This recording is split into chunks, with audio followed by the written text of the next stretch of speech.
Dean Rusk disagrees with you, and he was the Secretary of State at the time, but that's fine. The communist nations have exploited the turmoil of a time of transition in an effort to extend communist control into other areas of the world. Thoughts on Dean Rusk and America's involvement in Vietnam? I know next to nothing about that. Exactly.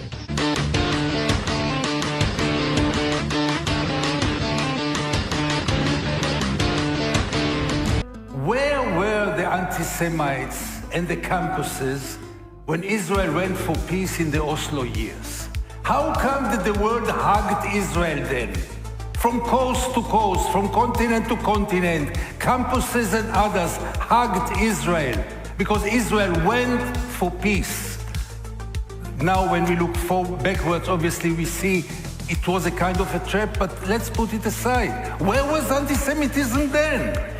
What, anti-Semitism went to sleep when Israel is doing the right thing? Anti-Semitism goes to sleep when Israel is following the international law? Anti-Semitism goes to sleep when Israel is following the resolutions of all the international institutions?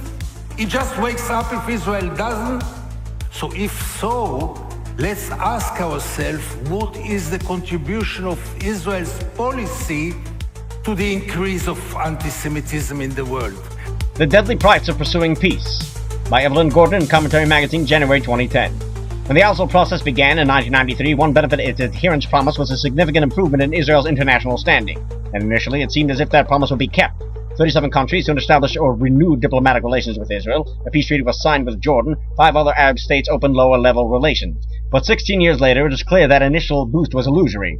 Not only is Israel's standing no better than it was prior to the famous handshake between Yitzhak Rabin and Yasser Arafat on the White House lawn in September 1993, it has fallen to an unprecedented low.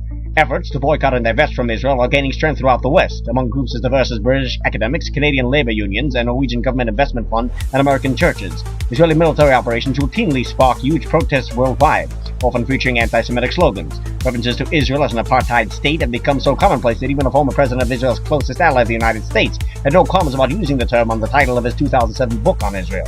European polls repeatedly deem Israel the greatest threat to world peace, greater even than such beacons of tranquility and democracy as Iran and North Korea. Courts in several European countries, including Belgium, Britain, and Spain, have seriously considered indicting Israeli officials for war crimes, though none have actually done so. And in October, when the United Nations Human Rights Council overwhelmingly endorsed a report that advocated holding Israel before the International Criminal Court on war crimes charges, even many of Jerusalem's supposed allies refused to vote against the measure. In academic and media circles, it has even become acceptable to question Israel's very right to exist, something never asked about any other state in the world. None of these developments was imaginable back in the days when Israel refused to talk to the Palestinian Liberation Organization, otherwise known as PLO, had yet to withdraw from an inch of Palestinian land, and had not evacuated a single settlement. Yet even today, conventional wisdom, including in Israel, continues to assert that Israel's international standing depends on its willingness to advance the peace process. That invites an obvious question. If so, why has Israel's reputation fallen so low despite its numerous concessions for peace since 1993? The answer is unpleasant to contemplate, but the mounting evidence makes it inescapable. Israel's standing has declined so precipitously not despite Oslo, but because of Oslo. It was Israel's very willingness to make concessions for the sake of peace that has produced its current near-pariah status. Why should this be so? There are several reasons. First, Oslo led Israel to sideline its own claim to the West Bank and Gaza, which all Israeli governments and international Jewish leaders had stressed to some extent before 1993. Though there had long been a lively debate as to whether Israel ought to hold on to these territories in practice, until 1993 all sides were ready to assert that it had a valid claim to them in principle. The argument in favor of Israel's right to sovereignty there was simple. These territories are a historic Jewish homeland, the heart of the biblical Jewish kingdom. They were explicitly allotted to the future Jewish state by the 1922 League of Nations mandate, which was never legally superseded. Although the 1947 UN partition plan allotted part of the land to a putative Arab state, a plan the Palestinians and other Arabs rejected as a matter of principle, was merely a non-binding recommendation, as its own language stated. Thus, once the Arabs rejected it, the measure had no more validity than any other unsigned deal, nor did any sovereign state ever replace the mandate on this territory. While Jordan and Egypt conquered the West Bank and Gaza respectively in 1948, neither conquest was ever internationally recognized. Legally, therefore, the territories remain stateless, at the very least lands whose ownership is disputed. Over time, the Palestinians simply replaced Egypt and Jordan as the Arab claimants. None of this precludes an Israeli secession of these areas. Countries often waive territorial claims to secure peace agreements, but only if Israel has a valid claim can the act of ceding these lands be a painful concession that could arouse sympathy and admiration from the world. If Israel has no claim, it is nothing but a thief. and no one would admire a thief for returning some, but not all, of his stolen property, or for offering to return some, but still not all, of the rest if granted sufficient compensation. Such behavior would be universally condemned. Indeed, if Israel has no claim to the land, even conditioning withdrawal on an end to Palestinian terror becomes harder to justify. If the land is Israel, Israel can obviously refuse to cede it, unless it receives peace in exchange. Or if the land belongs to the Palestinians, many might argue that it should be returned unconditionally. Thank you, Oslo. This later notion, however, is precisely the picture Israeli discourse has increasingly painted since 1993. Perhaps because pro-Oslo Israelis viewed Israel's own rights as too self-evident to need restating, they inevitably focused on defending the Oslo Accords' new and domestically controversial claim that Palestinians too have a legitimate and political rights in the West Bank and Gaza. Thus, for instance, Labour Party chairman and later Prime Minister Ehud Barak said in a 1998 television interview that had he been a Palestinian, he would have joined a terrorist organization because there is legitimacy for the Palestinians to fight.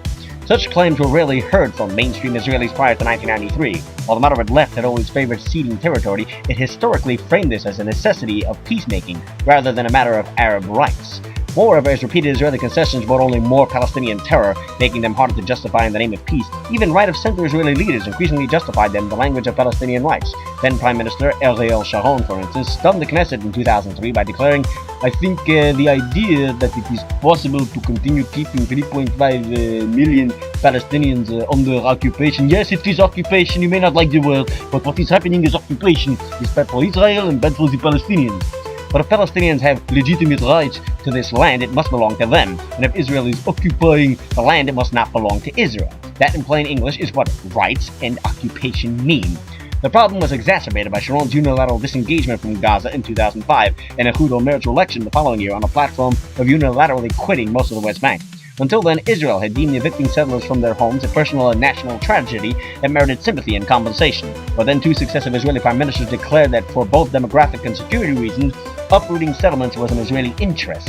A plurality of Israelis even endorsed this view in a national election, and if so, dismantling settlements cannot be a painful concession for which Israel deserves to be rewarded.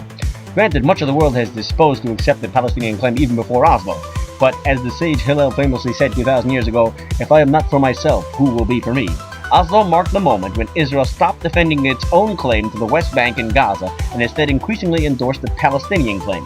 And with no competing narrative to challenge it any longer, the view of Israel as a fief, with all its attendant consequences, has gained unprecedented traction. Thank you, Oslo.